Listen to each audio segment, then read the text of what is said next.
Good morning, everyone, and welcome to Tanya and You Chapter 33. Wow. We are moving right along the Tanya Chapter 33 as we continue our discussion in being better people, better Jews, serving God, and most importantly, we are in the topic in the section of Tanya that we're still dealing with our joy, understanding what does it mean and how important is it and what are the methods to live a joyous life, to serve God with joy. I find it interesting that very often, I guess everything is divine providence, very often the topics that I teach in Tanya just so end up being also like a similar topic that I teach in some of my other classes, which is interesting because just on Tuesday, we gave our JLI class, Nurturing Relationships, and lesson one was really a lot of it was based on chapter 32 of Tanya that we just taught. It was so interesting. The idea that when we are able to understand who we are, that yes, there are two operating systems within us. There is the godly soul, there is the animalistic soul, there is the more selfish ego type of self, and then there is the godly self. And if we are able to train ourselves to have this new perspective of who we are, we're able to lift ourselves and live a life of our neshama, a selfless, mission-oriented type of life. We tap into this whole new reality. It's not just about what I want right now. I want sushi, so I'm eating sushi because it feels good. I love myself, therefore I want to have some good food. And the same thing with relationships, etc. But also, it's really all about why am I here? What am I needed for? I have a neshama. There's a mission. There's a God. There's right being altruistic, thinking about the other for who they are. It opens up a whole new world. And as a byproduct of that, as we said in chapter 32, is that we have true relationships. We're able to connect to another person for the sake of connecting to another person, because we see ourselves and we see the other person as an extension of ourselves. Just the same way we have self-love, not because of something about ourselves. The same way we love our children, not because of something about them, but just because who they are.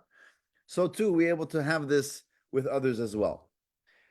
In the larger discussion here in Tanya, we're talking about the idea of joy, of simcha, starting from chapter 26.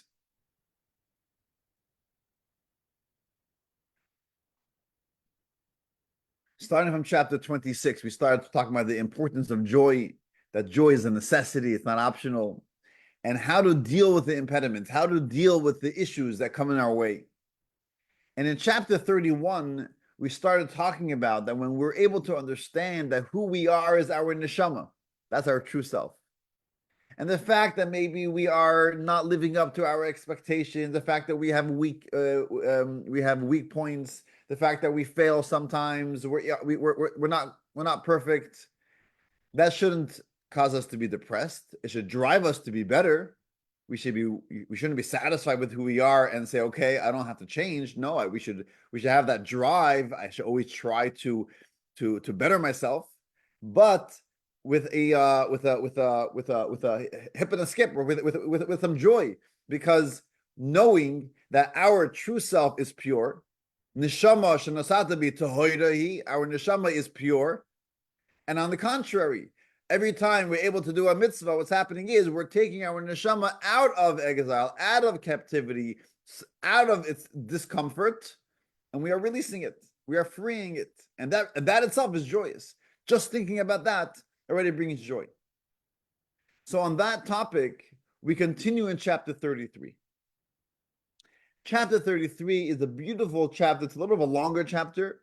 And if you read it inside, it's a little bit more philosophical. But we're going to just discuss the gist, the takeaway of chapter 33. And it continues on this topic of joy. And just talking about joy, two, I think, important points to see how the Torah and how the Tanya deals with this idea of attaining joy. Point number one, sometimes we think of joy is when I'm in a state of freedom, zero responsibility. I'm a free bird. I'm on vacation. I have no responsibilities. I can just do whatever I want. I'm happy. That brings me so much joy. Responsibility is is taxing, and it's not joyous. That type of joy, not to say it's not there, but it's I would say a very immature, superficial, shallow type of joy.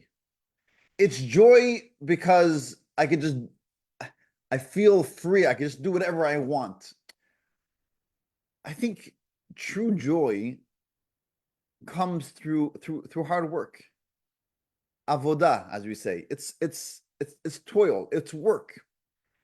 And when you work and it's meaningful, that's true joy. Right? To say the story of someone who used to be out there working hard every day out there, tough job. It was the heat of New Orleans and it's working hard every day. And someone told him, listen, I see you working very hard. I'm going to pay you. I'm going to pay you to stay in my house, come every day to my house, nice air-conditioned house, and just do nothing. Just do nothing, and I'm going to pay you. Really? It's amazing. Of course, I'll take that offer. So they come to the house, first day, sitting around, doing nothing. At the end of the day, gets the paid. Great. The next day, and after a while, they're like, wait, I'm sitting here doing nothing. Let me at least do something, right? Let me fill my time. No, can't fill your time. Just got to sit here and do nothing. And I'll pay you for it. Well, after a while, he said, you know what? It's not worth it. It's not worth it. I feel so empty. I feel empty. Because ultimately, joy comes from living meaningful lives.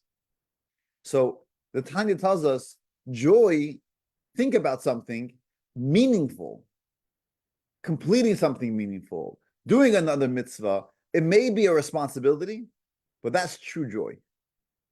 That is true joy. And that leads me to point number two, where oftentimes we view joy as when we are very, very much in tune with ourselves. We feel ourselves and we feel joyous. In other words, sometimes I'll take my kids out for something, and my youngest, my Levi will tell me, I'm having so much fun, right? Right? They're noticing how much fun they are having, which is true. Great, right? That's a joy. But I think if you want to take it up a notch, joy sometimes could be on the contrary, when we don't feel ourselves.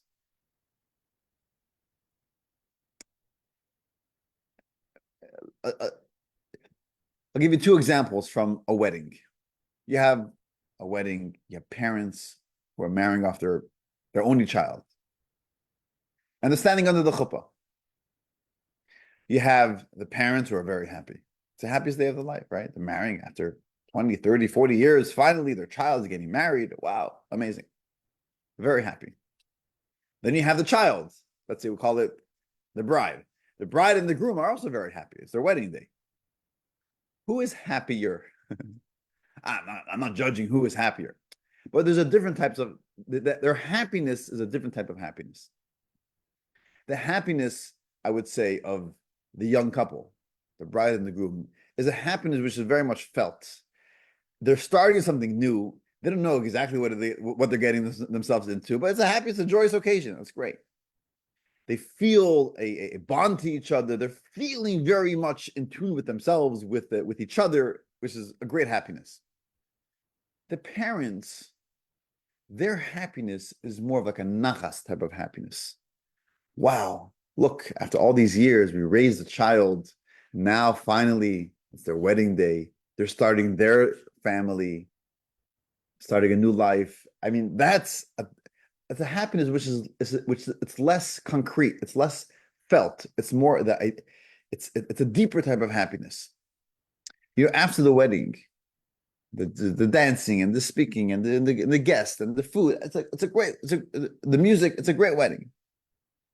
If you ask, the mother of the bride, how did you feel during the wedding? How did I don't remember how I felt. I wasn't thinking about how I was feeling. I was just there. I was just celebrating at the wedding. I wasn't thinking about how am I feeling, because when you're when you're able to stop and think about how you're feeling, so you're not truly living in the moment. You're thinking about self. How am I interacting, or how am I enjoying this experience? I think a deeper level of joy is when you're so consumed with what is happening, you're so joyous, they don't even feel yourself. That's not the point. It's not how I feel. I'm just there. And it's talking about us and God. The joy that comes from the animal soul is a joy that's very much felt. It's about self. I'm feeling fun. I'm having fun. I'm enjoying this. I'm sitting down and I'm enjoying dinner. How is dinner? I'm really enjoying it. I feel it. It's very palatable. I feel it in my mouth. I feel it in the environment. I feel it with my friend. I feel it. The godly soul sometimes we have to kind of leave ourselves, go above ourselves, beyond ourselves. And that is true joy, although at the moment I may not be feeling joyous, but it's a joyous occasion because I'm able to be involved in something greater than myself.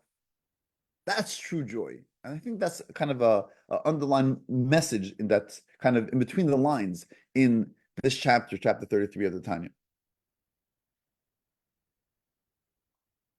So chapter 33, what it does is it gives us a little bit of a philosophical meditation to think about the greatness of God, and more specific, to think about how close God is to us. And that will bring us an added dose of joy. Understanding who we are, that we are a neshama, we are a soul that has a body, and God is within us, and God is right near us. But it's not just enough to understand it. We have to meditate on it till it becomes internalized and becomes real. So the Talmud says this story, or an analogy, a story. He says, there's this Jewish thief. Okay, every town has a thief. A Jewish thief. Okay.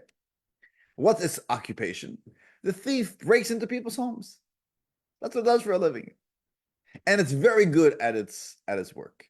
It knows exactly who's in town, who's leaving town, their schedule, who has security cameras, who doesn't, who has dogs, who doesn't, where their money is kept. Everything is logged, everything is in a database. An expert thief.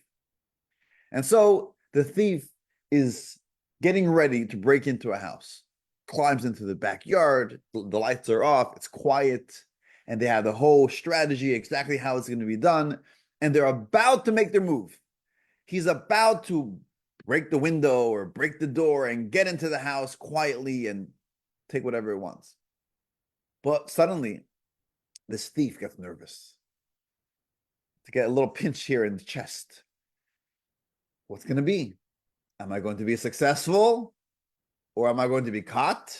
What happens if I'm caught? Am I going to survive this? Am I going to spend time in prison? Are they going to beat me? Are they going to shoot me? I mean, a lot's going through the mind of the thief. So what does the thief do right before it makes its move to break into the house? The thief says a silent prayer.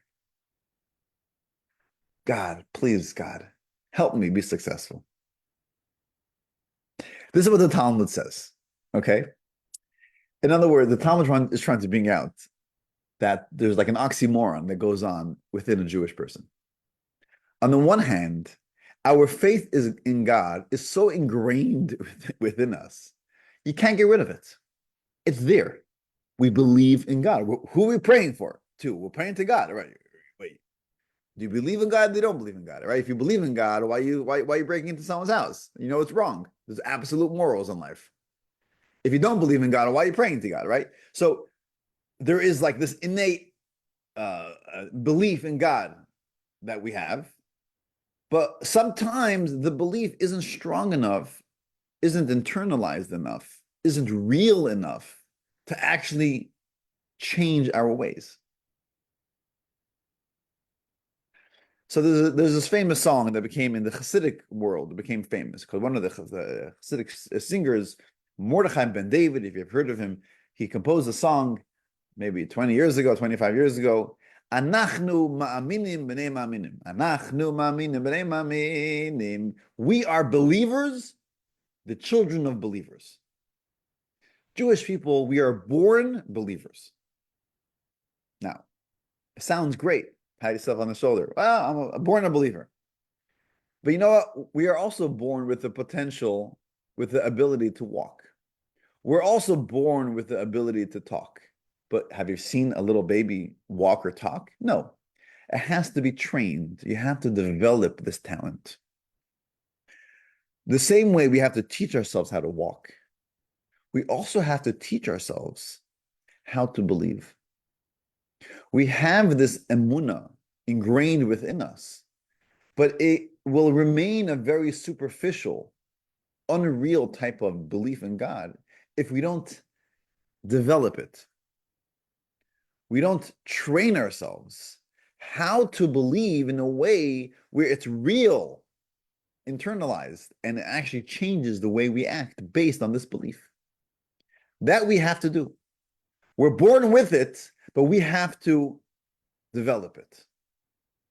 And how is this done? Through contemplation, through meditation, through understanding a concept in God of godliness, and not just understand it and it should remain an intellectual academic idea, but we should meditate on it until it becomes so real. We can feel it in the heart. And by the way, this was a little bit controversial at the time, because at the time when the Tanya was written, many people felt, don't go down that road. We have this faith. A short inspiration is enough to inspire us, to ignite this natural faith, and that's good. Just leave it with that, suffice it with that. And the Alter Rebbe says, no. Each and every one of us has to take the time to contemplate on an idea, to empty our minds of everything else other than one concept, one idea, and think about it. Think about it for a few minutes every day, every morning, whenever we have time, until it becomes something that we feel that this is actuality, this is real. And that is why, by the way, the Alter Rebbe got his name of Chabad. Because what does Chabad mean? Chabad doesn't only mean outreach. Chabad means Chokhmah, Bina, Das, which means intellect. To live our lives based on using our minds to control our heart, to control our life. The Alter Rebbe says, not just enough for a quick inspiration that goes straight to the heart. You have to use our minds to contemplate on these philosophical ideas of understanding who God is and why God created us, and everything else that the Hasidic philosophy talks about, about godliness and the world, the relationship that we have with God. Take one idea, think about it time and again, and contemplate on it until it becomes real. That is what chapter 33 tells us as well. And the idea, the big idea that the chapter 33 tells us to contemplate on is the idea how the entire world, although the world, the physical world, seems to be an independent existence, and it seems to be a place where godliness is concealed, and godliness is very far away from this world. But the truth is that no, the entire world is not worth anything. We use the word batel. It's like almost like nullified in the face of God. And this is what really Avraham Avinu was teaching, right? Avraham was teaching monotheism, right? That there's one God. But when we say one God, it doesn't only mean that there's one God and there isn't multiple gods. But what we're saying is Hashem Echad, that everything there is one with God. There isn't anything other than God. Now, our perception goes against that because we look around and we see other things. There are many, many things other than God. In fact, the Torah itself says God created heaven and earth. God created this world. But what the Tanya tells us is that it has no worth in face of God. It's almost like you light a candle, you light a flame in a dark room. Oh, do you appreciate that flame? Suddenly the whole room is lit up. Well, what if you take the same flame and you take it outside on a bright sunny day? What happens to that flame? What happens to that light? Non-existent. There's no light of a small candle and compared to daylight. What if you take the flame and you get Elon Musk to get you onto this rocket ship and you get all the way to the sun, right? Theoretically. And you're not burnt up, but you're able to get onto the sun and you bring this flame into the sun. And in the words of the Tanya, the ray of the sun within the sun. What is one ray of the sun in the sun worth? Nothing. The light is so powerful that we don't even view one little ray as anything worth it. And the Tanya says this is how we have to view the world from God's perspective. Yes, there's a concealment of God, but God is truly here. And we don't see it, but the world is like consumed in God's light. The world is like one little candle in the source of all light, in the sun. What's it worth? It's nothing. And therefore, God is everywhere. And God remains to be everywhere. And the world has no self-value. All it is an extension of God, and God concealed himself. So the Tanya gives this as an example of a philosophical idea that we could go on and on and on. This is just a little gist of it, where if you contemplate on it and you understand, wait, what does this mean? This means that God is so close to me. God is here with me. God isn't, sitting on his throne miles and miles away or in realities away in a whole different spiritual world. But in this physical world, God is not present. No, God in all his essence and all his glory is here with me. Now, I may know this, but I have to contemplate on it to make it real. It's like, here in New Orleans, the Taylor Swift was a big name over here, right? The last few weeks. Big, everyone was talking about it. People, her fans went meshuggah over it. Someone who's a crazy, crazy fan of, let's say, Taylor Swift or whoever it is. And one day, there's a knock on the door. And there she is. Taylor Swift says, okay, Lynn, I would like to stay over in your house tonight. I mean, that's amazing. Crazy. In my house, I'm going to have a whole day just to spend, to schmooze, to talk with her. Right? I lose myself. The excitement of my celebrity who I never even met before, and I always dreamed about one day maybe I'll meet them. Now I can spend a whole day with them. They're in my house. I'm hosting them. It's amazing. Tanya says, we take a moment and realize we are hosting God in our house. God is here with us. Yes, we may not see God physically, but God is here, close to us, in our homes, staying in our bedroom, with us. Is that not going to bring joy? Are we not going to be jumping out of bed in the morning? God is here with me. I'm going to sit here and waste time, dreaming and no, right? That's joyous.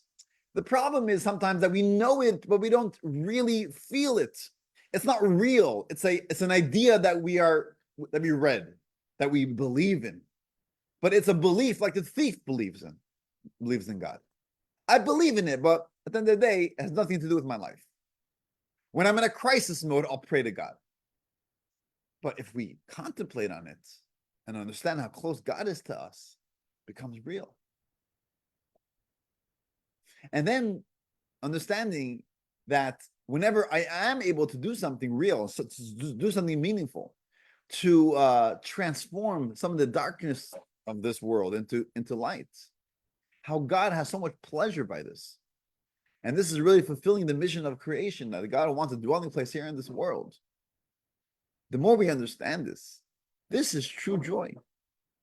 This is simcha amitis, true joy. It's not joy of being a free bird, of lack of responsibility, but it's joy when we understand who we truly are, a godly soul, fulfilling a mission to a God who is here with us. That brings true joy. And again, through contemplation. And this is why we find something very interesting in our morning prayers. One of the things that we say is Ashreinu matov chalkeinu. How lucky we are. How lucky is our lot, is our portion. Right? You tell someone who has maybe a negative experience growing up, going to Hebrew school, forced to go to bar mitzvah lessons, right? All that type of Jewish upbringing, which unfortunately many of us had. And then you tell them, you know what we say every morning? How lucky we are that we have a God and we're able to serve God. How lucky you are. I mean, okay, maybe you do it because you're out of guilt. I mean, you feel like this is, but you're proud of it. You're excited about it. You feel lucky. Yes. Ashreinu matov chalkeinu. We say how fortunate we are that we have this opportunity to understand how close we are to God, and how our little deed can really transform this world and change the world forever. And this brings great joy to God. It's something that we shouldn't take for granted. We just don't always understand the position that we're in. We don't understand what's happening when we do a mitzvah. We got to think about it. They say the story with a great chassid of the Alter Rebbe, of the author of the Tanya. He had a chassid, his name was Rabbi Shmuel. Shmuel Munkis, that's how they called him. And he was like a comic, he was like a funny guy, he was a very meaningful person, but he always had funny ways of how to express some of his lofty ideas.